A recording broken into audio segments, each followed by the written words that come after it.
दोस्तों, लखनऊ में 47 साल का सहारा साम्राज्य अब ढहने की कगार पर है। इसके साथ ही सहारा श्री सुब्रत राय की पत्नी को अपना राजमहल जैसा घर खाली करना पड़ेगा। गोमती नगर के सहारा शहर में ये घर है जिसे खाली करना होगा। नगर निगम की टीम ने इसको लेकर नोटिस भी जारी कर दिया है।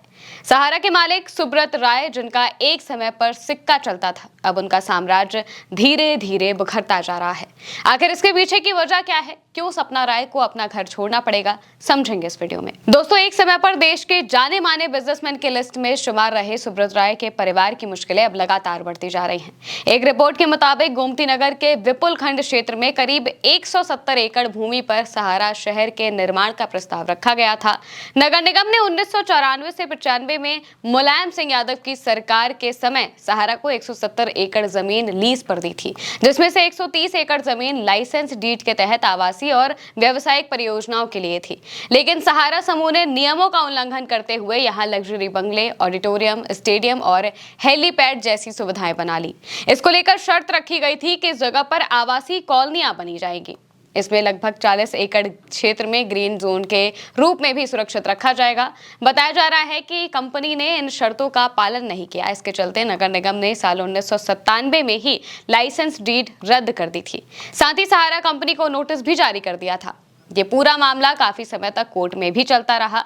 इसी बीच सहारा के मालिक सुब्रत राय ने इसी जमीन पर करीब 1 लाख वर्ग फीट में आलीशान आवास भी बनवा लिया था, जिसे राजमहल भी कहा जाता है। उनके निधन के बाद ये पत्नी सपना राय का निवास स्थान बन गया।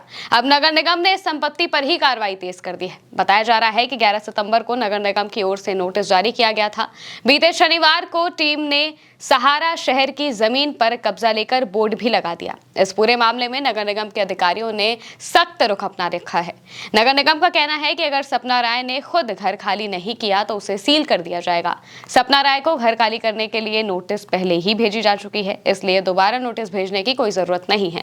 सपना राय को साफ कहा गया है कि वो जल्द ही आवास खाली कर दे। इस कार्रवाई के बाद सहारा शहर योजना पूरी तरह से ठप पड़ गई है। अगर योजना तय शर्तों के अनुसार विकसित होती तो यहाँ करीब 1 लाख लोगों को आवासीय सुविधा मिल पाती, मगर कंपनी की लापरवाही और कानूनी पेचों के चलते आज तक कोई भी आवंटी अपना घर या फिर प्लॉट नहीं पा सका है। सहारा के मालिक सुब्रत राय के निधन के बाद परिवार पर लगातार आर्थिक और कानूनी संकट गहराता जा रहा है। वहीं एक और खबर यह भी है कि सहारा इंडिया कमर्शियल कॉर्पोरेशन लिमिटेड यानी कि SICCL ने सुप्रीम कोर्ट से अपने महाराष्ट्र की अंबी वैली और लखनऊ की सहारा सिटी सहित 88 प्रॉपर्टी अडानी ग्रुप को बेचने की इजाजत मांगी है। कंपनी की मांग पर 14 अक्टूबर को सुनवाई हो सकती है। सहारा ग्रुप ने 6 सितंबर को अडानी प्रॉपर्टीज के साथ 88 प्रॉपर्टी बेचने का समझौता किया है, जिसे कोर्ट से मंजूरी चाहिए। SICCL ने बताया है कि ये डील न सिर्फ उनकी संपत्तियों से अच्छी कीमत निकालेगी, बल्कि कोर्ट के आदेशों के मुताबिक बकायों का भुगतान करने में भी मदद करेगी। इससे पहले भी सहारा ने कई चल और अचल संपत्तियों को बेचकर करीब 16,000 करोड़ रुपए जुटाए हैं, जिसे सेबी के सहारा रिफंड अकाउंट में जमा किया गया है। कंपनी के निवेशकों और अन्य लोगों को उनका बकाया यहीं से मिलेगा। हालांकि मौजूदा मामले में नगर आयुक्त ने यह भी कहा है कि जमीन का कब्जा ले लिया गया है। वहां पर जो लोग रह रहे हैं उनको भी बता दिया गया है कि वो अपना इंतजाम कर मकान को खाली कर दे। नगर निगम ने सहारा के नोटिस का जवाब खारिज कर दिया है और अब कार्रवाई शुरू कर दी जाएगी।